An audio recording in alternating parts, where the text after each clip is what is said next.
themselves decide, hey, who will be our presenter? And that person will present for the team. Yes, you have a question? Do we have to pick a presenter?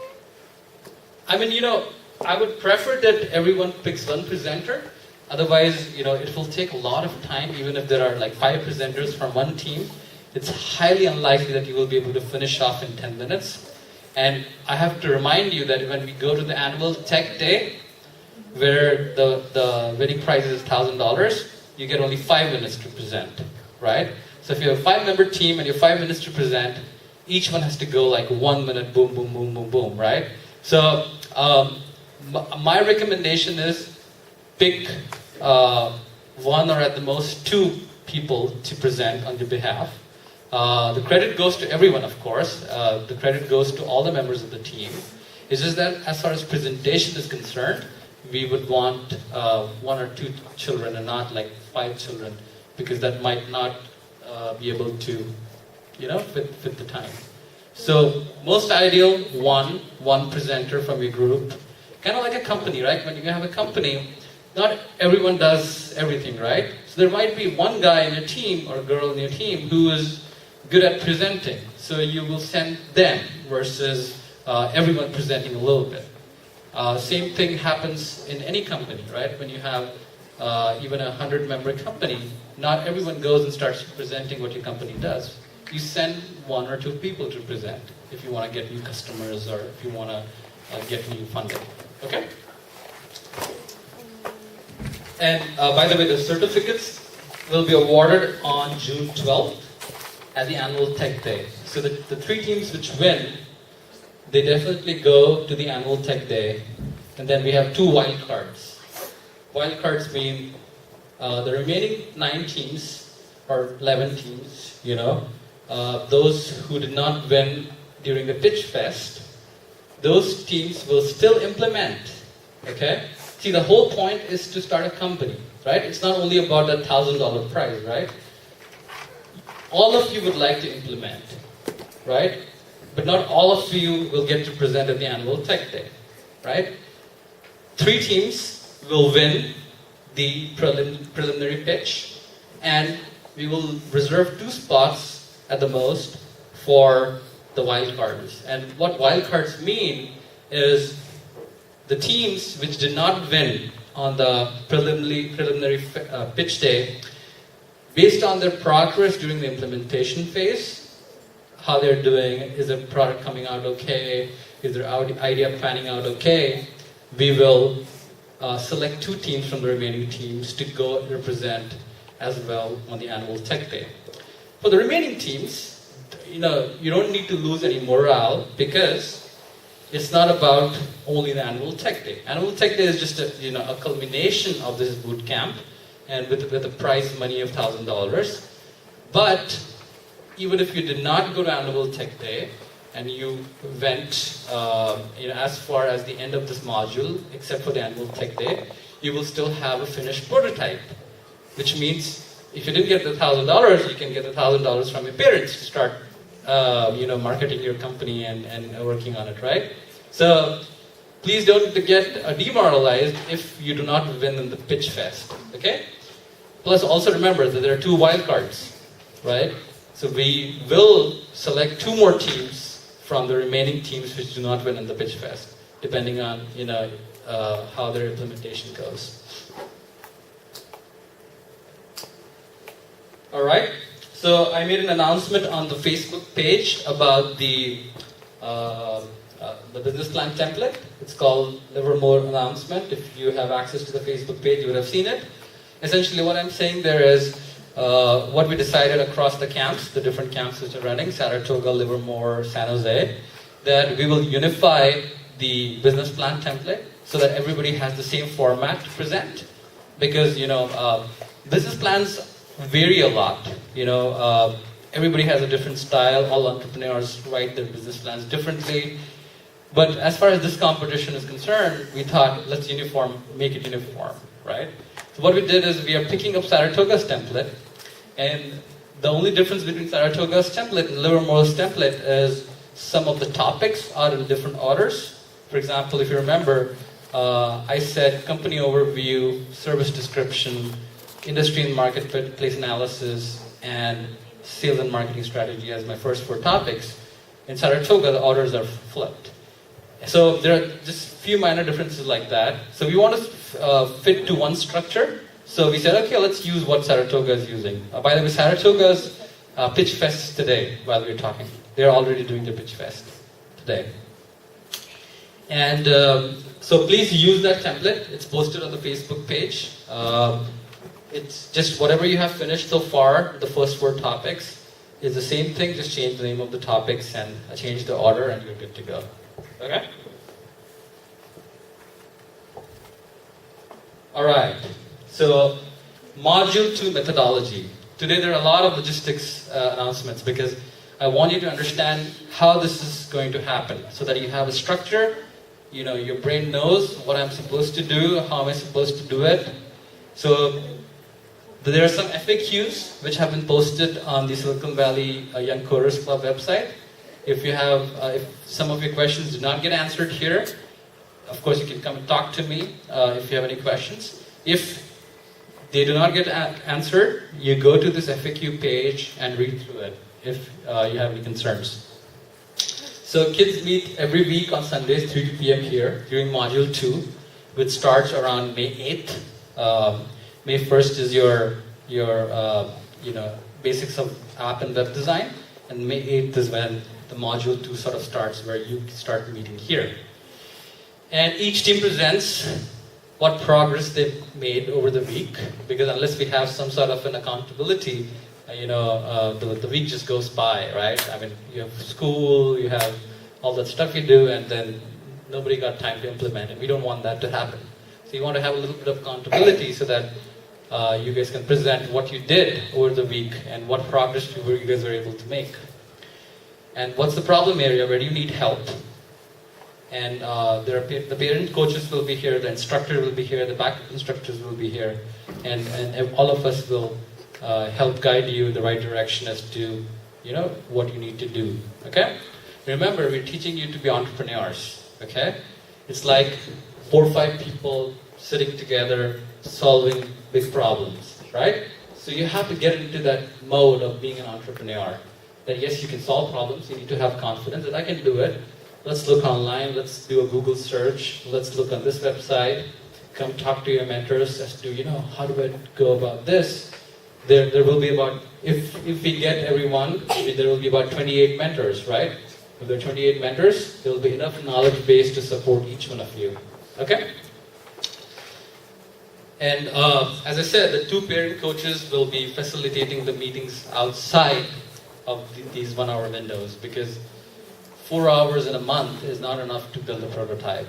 No ways. I have mentioned here at least 10 hours per week for implementing. At least 10 hours per week, right? So pull up your socks, get ready. You're building a company, so you have to put in those hours. Nothing comes for free, right? If you want to build a good company, you have to work towards it as well. So these are most of the announcements I wanted to make. Let's see if I have more. Oh yeah, the annual tech day. By the way, I'll be posting these slides on the Facebook page, so you will have access to all these slides. So don't worry about missing on something. If you miss something, go look at the slides and you will find all the details. So, as I said, 3 winners from the pitches, plus a couple of wild cards, 2 at the most. And this is how they will be evaluated. 5 minutes long. Now, it's a very, very quick, right? Because there will be other teams. At the most, there will be about 15 teams, because there are 3 camps, and we won't be sending more than 5 team members, or 5 teams from each camp. So at the most, 15 teams, 5 minutes each, and 75 minutes right there, right? So 1 hour, 15 minutes of pitch fest, the final pitch fest. If we have fewer teams, that's fine too. And this is how it will be evaluated. Teamwork and collaboration, idea, business model, product demo, and Q&A. How did you do in any of these fields, right? Let's say if you presented everything well, but when the judges started asking you questions about your business, you guys don't have any answers, right? So you might lose a little bit of points there if you don't answer your questions. So these are the points which you have to remember. It has to be teamwork. How good is the idea? How good is the business model? Business model is how you're going to make money. Product demo and Q&A.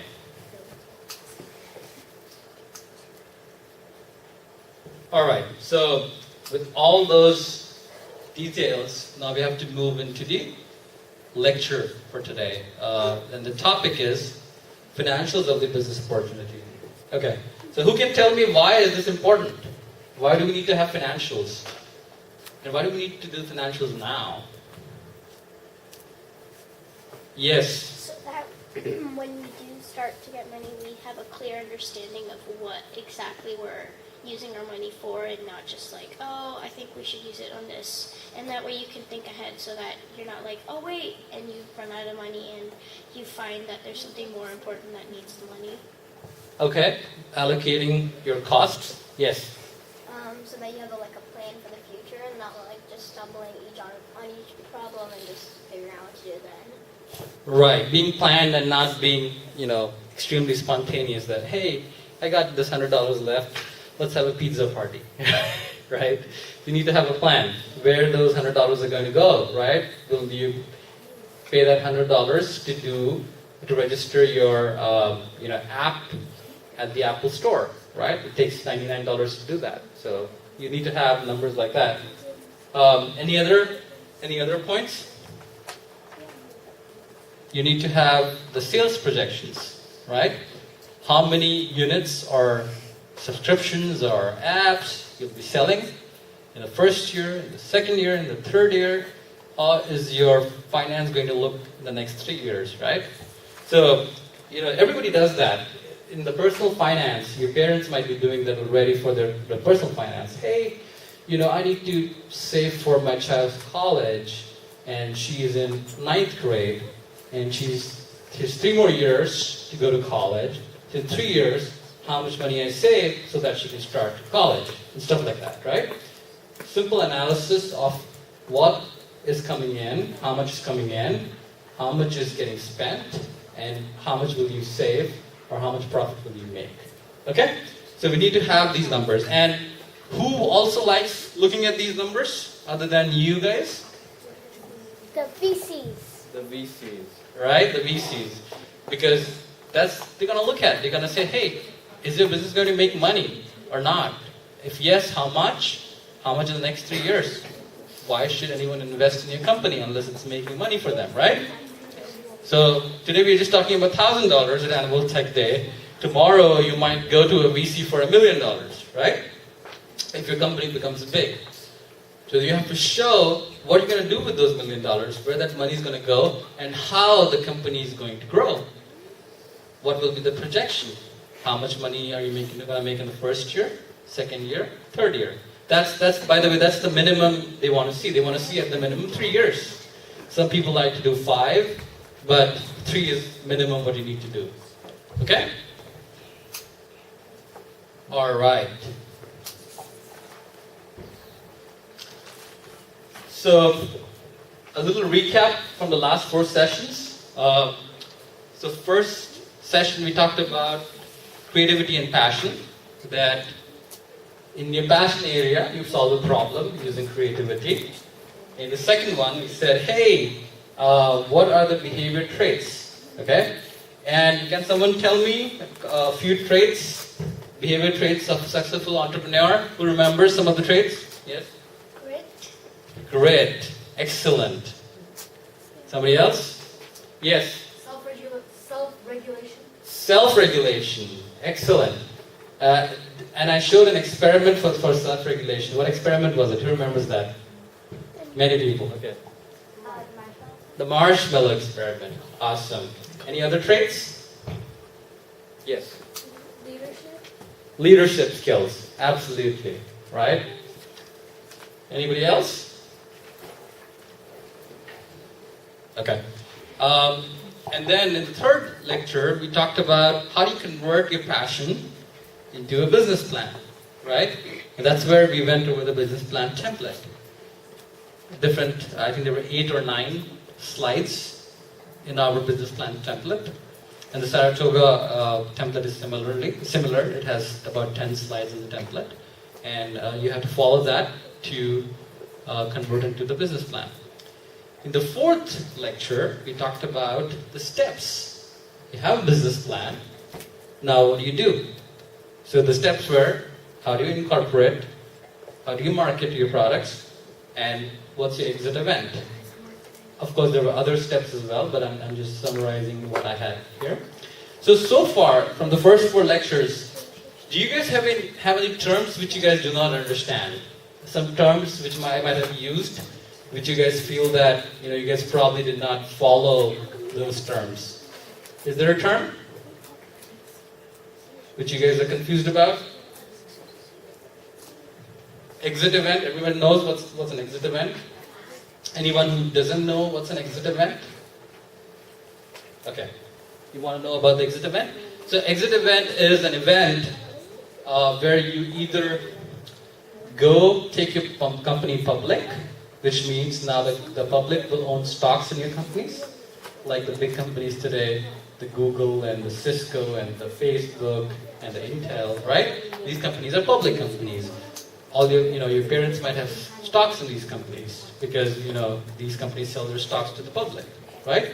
So that way, what happens is your company starts getting a lot of money because everybody's buying stocks. Buying stocks means they are giving money to buy shares in that company. Okay? So you get sort of more funding, right? So all this VC business happens before your company goes public. Once your company goes public, then you don't need money from the VCs. Now everybody is buying your stocks, and that's how you have so much money, and you can use that money for more development, more products. Of course, you're also selling your products, so you're getting money from there as well, right? So that's one of the exit events. The other exit event is when you sell your company. You are a private company, you haven't gone public, and you decided, hey, you know what? Somebody else, a big public company, is interested in acquiring me. Okay? And you think that that's fine. You invested $1 million in this company and 3 years in this company, and this guy is going to buy it for $30 million. So, fair deal. I'll take the $30 million and get out of the business, right? So you made a lot of money from this event. Isn't that what happened to YouTube because YouTube was bought by Google for a lot of Yes, that happens all the time. Remember, I gave an example of Facebook and WhatsApp. Facebook bought WhatsApp for $2 billion. Facebook and Instagram. Facebook bought Instagram for $1 billion, right? Think about it, $1 billion, $22 billion, right? Big numbers. Of course, your product has to be that good as well, and it should have that much penetration that, a company like Facebook will pay $22 billion, $1 billion for that. But these are your exit events which you can target. Some people actually target exit event as their main idea, that I want to get acquired. Some founders, they don't want to take it public. They are very sure that they want to get acquired eventually. So they build their company with the idea that they will get acquired. Acquired means they will sell themselves to another company. Okay? And sometimes it doesn't mean that you get out of the business. Sometimes it means you sell yourself to a bigger company and then you become part of that company. So now you and all your team members work for the bigger company. Of course, you got a huge check, whatever, $1 billion or whatever. But you still, if you want, you can still gonna work for the new company. At least all your employees can now work in the bigger company, which is acquired. Okay? So that's the other exit event. There were some other terms we used. We talked a little bit about marketing strategies. We talked about how these companies like Google and Facebook give you a platform to market your products, your apps, anything you want. In Google, I said there's a paid way of doing it, which is the Google AdWords way.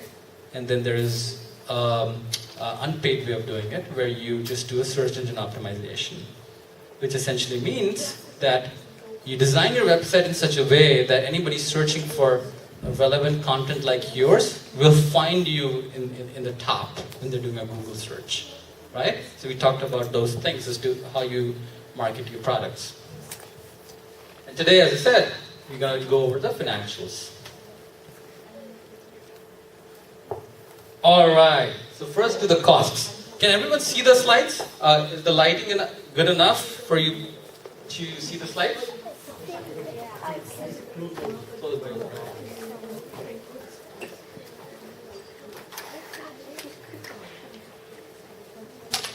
Okay. So, first look at the costs, right? Research and development cost. Okay? So, research and development cost is, you have these big companies, right? What do? They have the regular engineers who implement some product, and they also have some engineers and scientists who research a new product, right? It might be the same people, it might be different people. It could be that there is one R&D team, that's what research and development is called, which is only dedicating itself to finding some new products or understanding what could be the next product. While your implementation team might dedicate itself and implementing the current product portfolio. Okay? So R&D cost is anything which you are researching for building a new product. Okay? In your case, in your company, as of today, you might not have any R&D cost because your R&D as well as your implementation, you guys are the same people, right? You guys are thinking about a new product, you guys are implementing the same product, right? You don't have a different R&D team for you to do this, okay? But when you write your financials for the next 3 years, you might allocate some funds for R&D because you might think, hey, I might hire a team of 5 people who will just do R&D. What can we come up as the next product, right, on our product roadmap? So that's where R&D costs go. It's basically the salaries and the cost of the technology which you might be using to do research and development.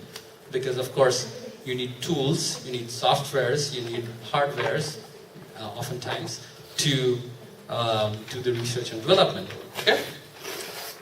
The second is capital expenditure. Okay? Does someone know about capital expenditure? Would they like to share something if they know about capital expenditure? What's capital expenditure?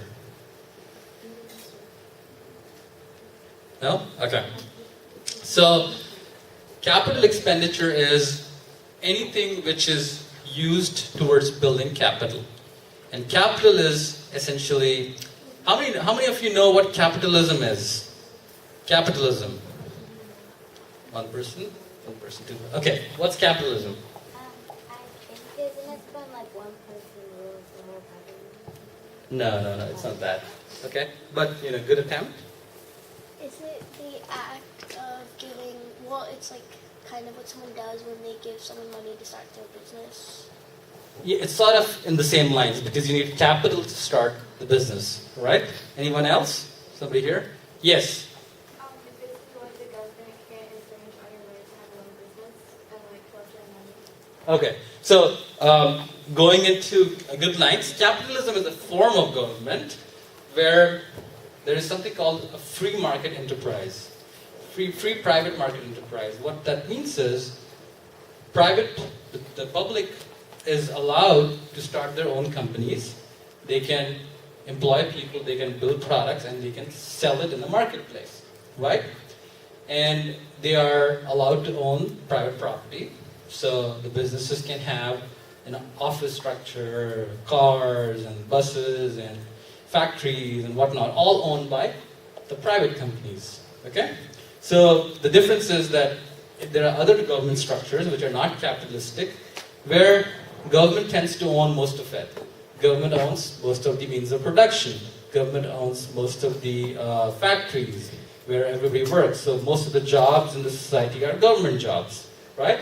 And in a more capitalistic society, most of the jobs are private sector jobs, okay?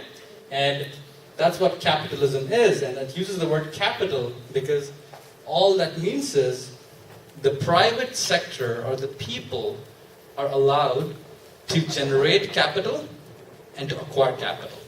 So they acquire capital, which means they can acquire private property, and then they can generate capital using that acquired capital. Like they can have employees build companies, build products, sell products, and all that, right? So now capital expenditure is essentially any expenses a business incurs in acquiring some sort of capital. So it could be some infrastructure cost. For example, if Facebook has to build its data center, so the money it will spend on the data center, buying a data center, for example, is a capital expenditure. But the salary it pays its employees is not a capital expenditure, for an example. Okay? So for example, I worked for a company called Cisco Systems, and yes, your dad works too? Okay, sure. It's a big company.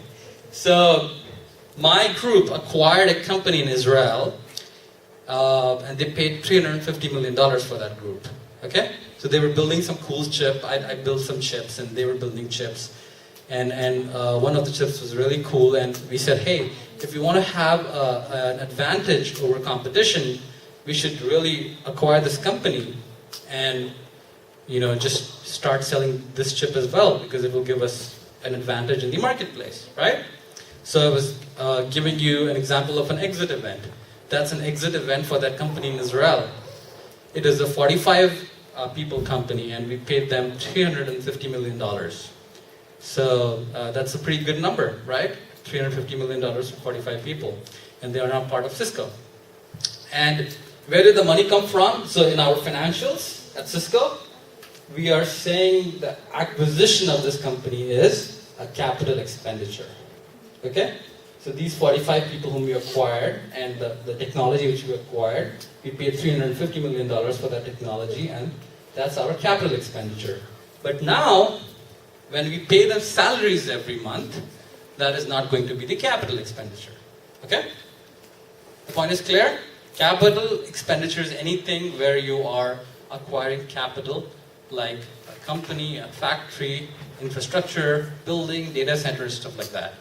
While the salaries and all that, they are not part of capital expenditure. Okay?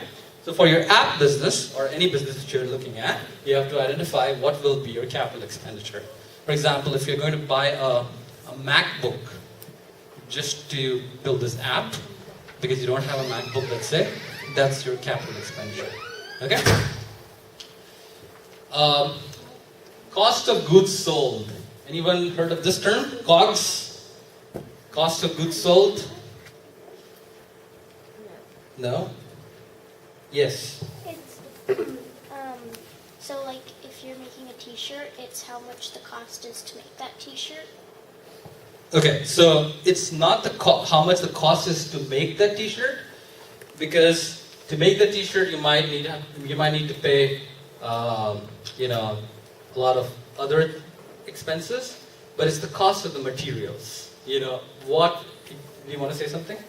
Well, I said that it's not like how much money you make for it, it's how much you sell it for. No, it's not also the amount you sell it for. It's basically the cost of the materials.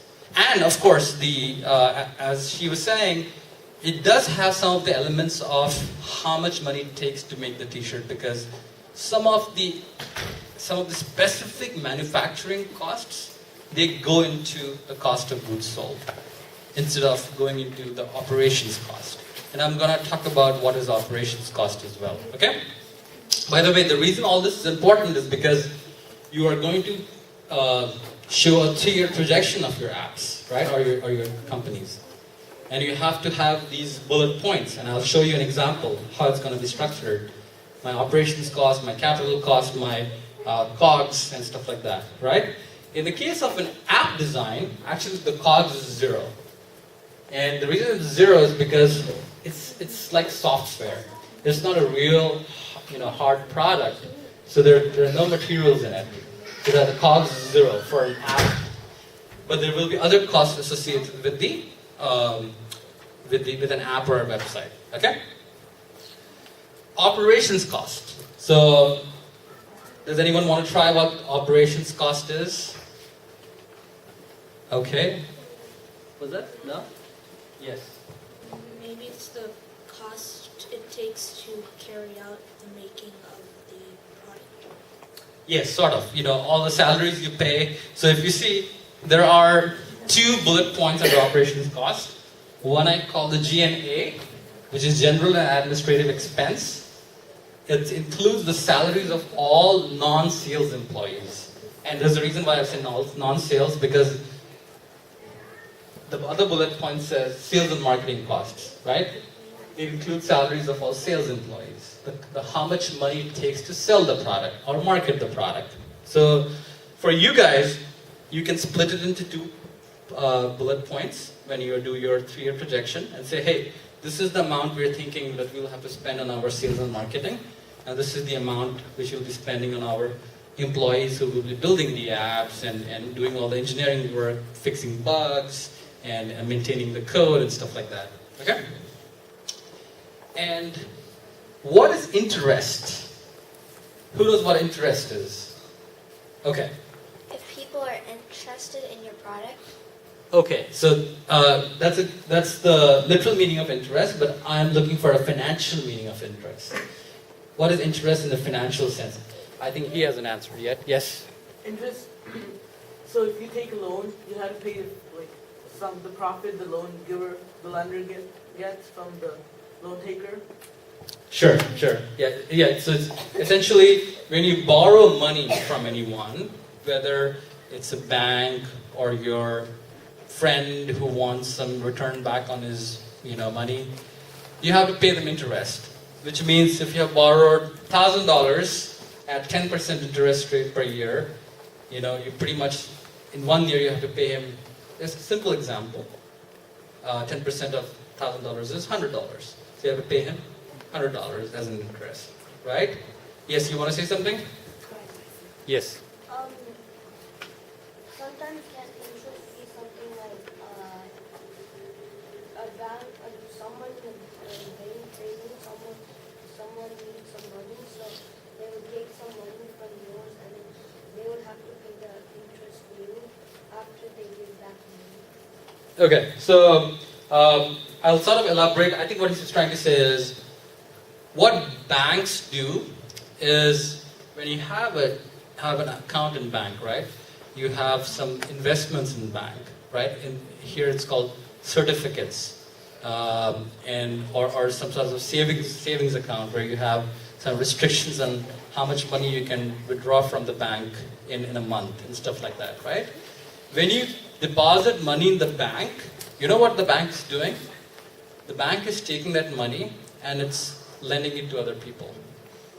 So essentially, banks don't just sit on your money, right? What's the point of running a bank if you are getting money from so many people and you're not doing anything about it? So what they do is, they lend that money to somebody else. For a simple example, it could be somebody who wants to buy a house and he wants a mortgage, right? So mortgage is essentially when you don't have all the money to pay towards the house, you put like 20% down and you get 80% as a loan from the bank, right? So where is this money in the bank coming from, this 80%, right? It's probably coming from some sources, and one of the sources is all these people who have their money in the banks, right? So you pay, when you take that loan for the mortgage, you pay banks some interest as well. And similarly for a business loan, when you take a loan from someone, from a bank, you have to pay them interest for using that money. So we need to account for interest as well, because if you're going to make a big company, you'll probably need some loans if you're not going the VC way. If you're going to do the VC way, the VC might get equity, right? Does everyone remember what equity is? Right? Equity is what? Somebody volunteer, please. Shared. Ownership, stake, right? So the VCs have some stake in your company when you take money from them, right? And taxes. Who knows about taxes? What are taxes? Can someone say what are taxes and why do we need to pay taxes? Yes. Let's see. I'll go with that. Why over here? So taxes are they're amount of money which you take so the government can keep on going doing whatever they say. Got it. Okay. So you pay taxes to the government, and the reason is there are a few things which as private people you cannot do, right? For example, you can, in an ideal world, you can potentially do it, but it does not usually happen. For example, stuff like law and order, right? The police or the roads and stuff like that, right? So these things are maintained by the government, and government needs money to maintain these things, and it comes from the taxes which you pay. So as a business also you pay taxes, as an individual also you pay taxes. So you have to account for the taxes you pay in your profit and loss 3-year projection. Okay?